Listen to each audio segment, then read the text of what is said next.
So, instrument natin is yung frequency tester. So, ginagamit naman siya para malaman natin kung ano ba yung phase sequence natin. So, pagdating kasi sa mga motors, napaka-importante yung phase sequence. So, may times kasi na once na mali yung connection, possible na hindi gumana yung motor or possible na wrong direction yung rotation ng motor natin. So, napaka-important ito dahil sa pag-install natin ng mga power supply. So, yun. Pagkurang ko yung pang-ganun.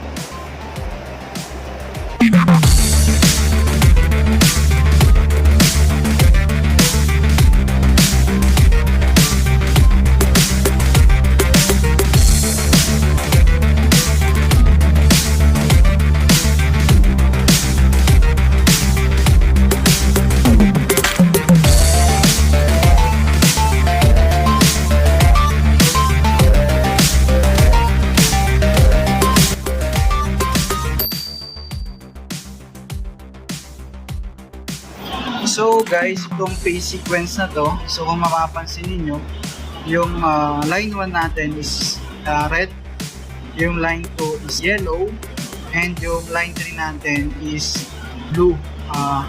So, ano yung nakalagay dito is yun din yung color coding natin sa mga pin. So, lumalabas ito yung line 1, yung red, and ito yung sa line 2 na dapat natin itap sa line 2. And dito yung line 3. So, once na matap natin, dito lalabas sa portion na to kung ano yung connection niya. Kung line 1, 2, 3 ba yung connection niya, or counterclockwise yung L32. So, dito, once na may connect natin. Okay, so let's start. Tap natin in sa live part para makita kung gumagana ba ito. Kung ano ba yung phase sequence na ito. So, ano yung pinagkaiba. So, dito, yung line 1 natin from left to right. So, line 1, line 2, line 3. So, line 1, line 2, line 3. Line 1, line 2, line 3. Okay, so let's start.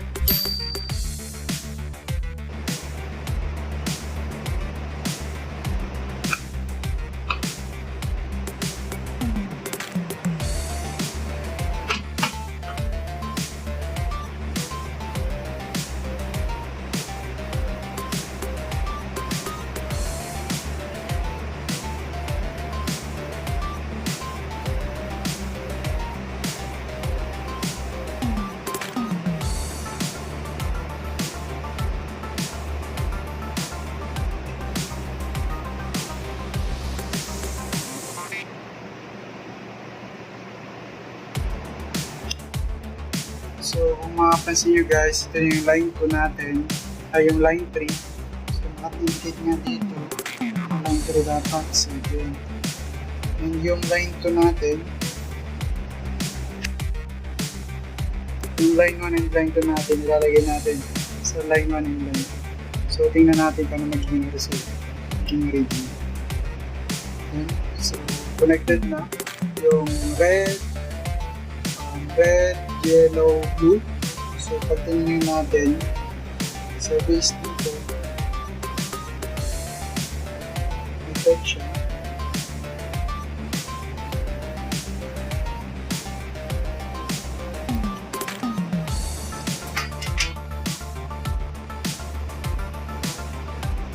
So, connected naman siya, line 1 and line 2.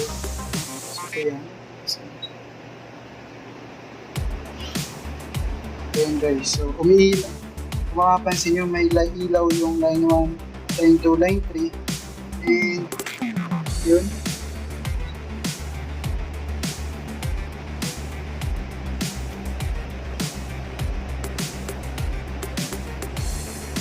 Pag tinignan natin, yung ilaw nga yung line 1, line 2, line 3, ibig sabihin, connected na yung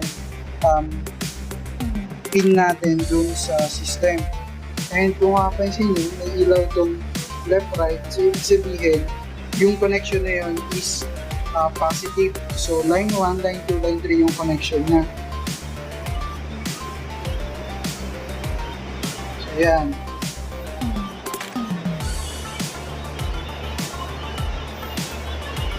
And, since na ganito yung connection natin, let's try to pagpalitan naman natin yung connection nito.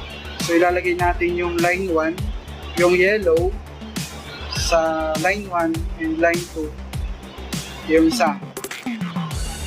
So tingnan natin kung ano magiging resulta.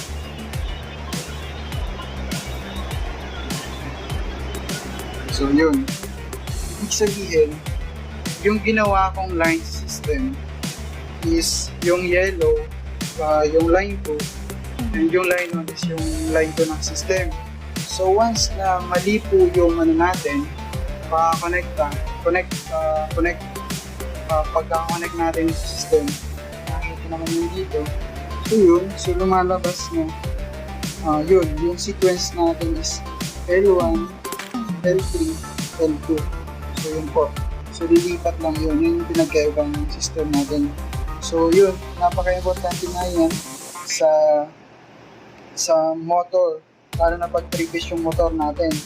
So once na wrong phase sequence, possible na hindi gumana nga yung motor natin, or yun, baliktad yung input ng motor natin. So napakahalaga ng phase sequence natin. Okay.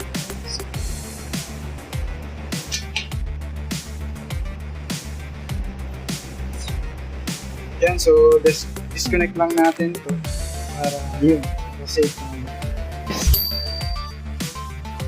yan, nagkakapos naman natin yung paggamit itong phase sequence tester sa ating electrical system. So tapos na tayo sa gamit ng phase sequence.